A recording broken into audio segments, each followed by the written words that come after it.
नमस्कार प्यारे साथियों, कैसे हैं आप सभी। आशा करता हूँ आप सभी बहुत अच्छे होंगे, स्वस्थ होंगे और बहुत ही बेहतर तरीके से आप अपने बिहार बोर्ड की परीक्षा की तैयारी कर रहे होंगे। साथियों, आज हम लोग Bihar board class 10th disaster management यानी कि आपदा प्रबंधन के तीसरे अध्याय प्राकृतिक आपदा एवं प्रबंधन भूकंप एवं सुनामी पाठ के ऑब्जेक्टिव प्रश्नों को पढ़ेंगे।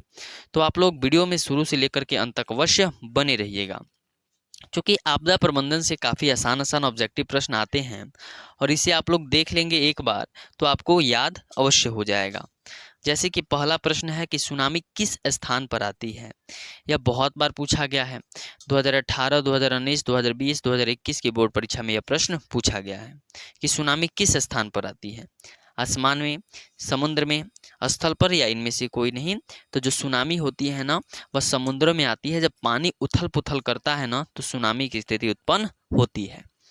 दूसरा प्रश्न है कि सुनामी का प्रमुख कारण क्या है। ऑप्शन ए, समुद्र में भूकंप का आना। ऑप्शन बी, द्वीप पर भूकंप का आना। ऑप्शन सी, स्थलीय क्षेत्र पर भूकंप का आना। और ऑप्शन डी है इनमें से कोई नहीं। तो सुनामी का प्रमुख कारण क्या है? समुद्र में भूकंप का आना। आपका ऑप्शन ए सही उत्तर हो जाएगा। वही तीसरा प्रश्न है कि महाराष्ट्र में भूकंप आने का क्या कारण था। ऑप्शन ए, अधिक रेल परिचालन। ऑप्शन बी, वृक्षारोपण आंदोलन। ऑप्शन सी, शहरीकरण। और ऑप्शन डी है कोयला बांध का निर्माण। तो महाराष्ट्र में भूकंप आने का प्रमुख कारण जो है वह शहरीकरण था। Option C is the right answer.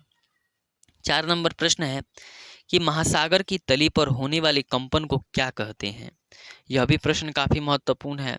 2014 की बोर्ड परीक्षा में, 2016, 2020, 2021, 2022 और 2023 की बोर्ड परीक्षा तक पूछा गया है कि महासागर की तली पर होने वाले कंपन को क्या कहते हैं। तो भूकंप, चक्रवात, सुनामी, इनमें से कोई नहीं। इसे सुनामी कहते हैं। ऑप्शन सी सही उत्तर हो जाएगा।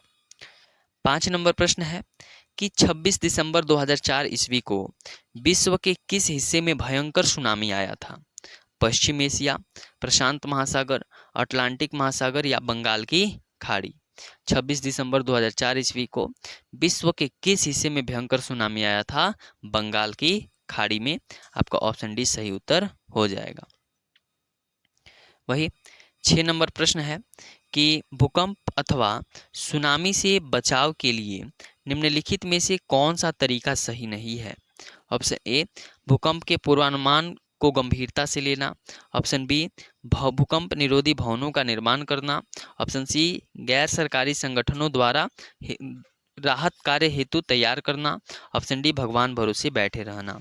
तो भूकंप अथवा सुनामी से बचाव के लिए जो भगवान भरोसे बैठे रहना, यह जो सही नहीं है।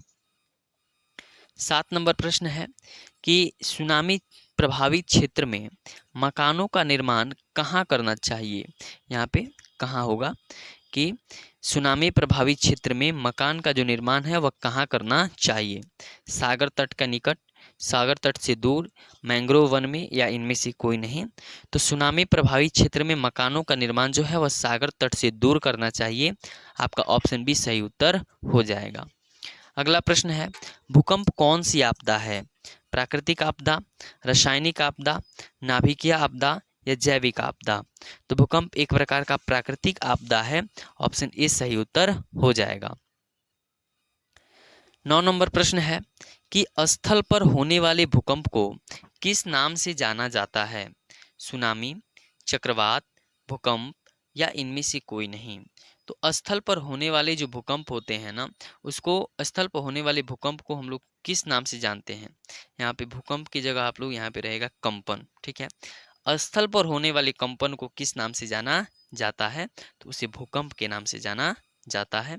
Option C is the right answer. 10 number प्रश्न है कि आपदाओं के समय सुरक्षा एवं पुनर्वास संबंधी उपायों को कार्यान्वित करने के लिए केंद्र सरकार के द्वारा बनाए गए प्रभाव क्या कहलाता है। राष्ट्रीय बाढ़ आयोग, अंतर government panel of climate change, भवन निर्माण प्राधिकरण या आपदा प्रबंधन प्राधिकरण। तो इसका आपदा प्रबंधन प्राधिकरण आपका सही उत्तर हो जाएगा। 11 नंबर प्रश्न है कि भूकंप में कैसी इमारतें अपेक्षाकृत अधिक कंपनमान होती हैं, नीची, ऊंची, दूर दूर स्थित या चौड़ी। तो भूकंप में कैसी इमारतें अपेक्षाकृत अधिक कंपनमान होती हैं? क्या नीची वाली भूकंप? बिल्कुल गलत। ऊंची या दूर दूर स्थित या चौड़ी। तो इसका सही उत्तर क्या हो जाएगा जी? इसका सही उत्तर हो जाएगा आपका ऑप्शन नंबर बी, यानी कि जो ऊंची इमारतें जो होती हैं ना, वह कंपनमान होती हैं जब भूकंप आता है तो, और वैसे ही मकानें गिर भी जाती हैं। 12 नंबर प्रश्न है कि भूकंप रोधी इमारत का नक्शा, यहाँ पे नक्शा होगा, कैसा होना चाहिए? ऑप्शन ए है साधारण तथा वर्गाकार, ऑप्शन बी है साधारण तथा वृत्ताकार, ऑप्शन सी है साधारण तथा आयताकार, या ऑप्शन डी है इनमें से कोई नहीं। तो भूकंप रोधी इमारत का नक्शा जो है वह साधारण तथा आयताकार होना चाहिए। आपका option C is the right answer. 13 number प्रश्न है कि गुजरात का कच्छ प्रदेश किस भूकंपीय क्षेत्र में है? जोन 1, जोन 2, जोन 3 या जोन 5? तो आपका सही उत्तर हो जाएगा zone 5, option D is the right answer. 14 number प्रश्न है कि भारत को कितने भूकंपीय क्षेत्र में बांटा गया है? 2, 3, 4 या 5? तो लगभग जो भारत है ना, और इस भारत को हम लोग कितने भूकंपीय क्षेत्र में बांटते हैं? तो 5 भूकंपीय क्षेत्र में भारत को बांटते हैं। तो आपका ऑप्शन डी सही उत्तर हो जाएगा। 15 नंबर प्रश्न है कि भारत का दक्षिणी पठार किस भूकंपीय क्षेत्र के अंतर्गत आता है? भारत का दक्षिणी पठार जो है वह किस भूकंपीय क्षेत्र के अंतर्गत आता है? ऑप्शन ए है क्षेत्र 1, ऑप्शन बी है जोन 2, ऑप्शन सी है जोन 3 और ऑप्शन डी है जोन 5। तो भारत का दक्षिणी पठार जो है वह जोन 1 भूकंपीय क्षेत्र के अंतर्गत आता है। ठीक है। 16 नंबर प्रश्न है कि जापानी भाषा में भूकंप का अर्थ है नरपिशाच, भयंकर दैत्य, ड्रैमगन या इनमें से कोई नहीं। तो जापानी भाषा में सुनामी का अर्थ है भयंकर दैत्य। Option B is the right answer. 17 number प्रश्न है कि भारत में विनाशकारी भूकंप कब आया था? 1933, 1934, 1935 या 1936? भारत में विनाशकारी भूकंप जो है वह 1934 ईस्वी में आया था। आपका ऑप्शन बी सही उत्तर हो जाएगा। 18 नंबर प्रश्न है कि भूपटल के नीचे का वह स्थल जहां भूकंप का जन्म होता है। ऑप्शन ए भूकंप केंद्र कहलाता है, ऑप्शन बी अधिकेंद्र कहलाता है, ऑप्शन सी है अनुकेंद्र कहलाता है, या ऑप्शन डी है इनमें से कोई नहीं। तो भूपटल के नीचे का वह स्थल जहां भूकंप का जन्म होता है, जहां पे भूकंप का जन्म होता है, उसे हम लोग अधिक केंद्र के नाम से जानते हैं। तो इसलिए आपका ऑप्शन बी सही उत्तर हो जाएगा। 19 नंबर प्रश्न है कि भूकंप से पृथ्वी की सतह पर पहुंचने वाली सबसे पहली तरंग को किस नाम से जाना जाता है?